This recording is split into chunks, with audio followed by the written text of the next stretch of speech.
Samantala, eto na balita ko sa Kalasyaw, Pangasinan. Ikinababahala po ng mga motorista ang biglang pagdami ng mga namamalimos sa mga kalsada. Ayon po sa mga tsuper, posibleng mapahamak ang mga bata na sumasabit pa sa estribo.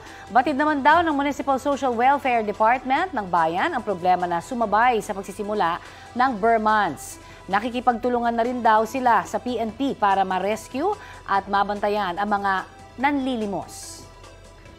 Balita ko, may tututukan kayo tuwing 11 a.m. sa GTV. Alamin ang mahalagang balita at impormasyong dapat ninyong malaman sa Balita Ko tuwing Lunes hanggang Biyernes.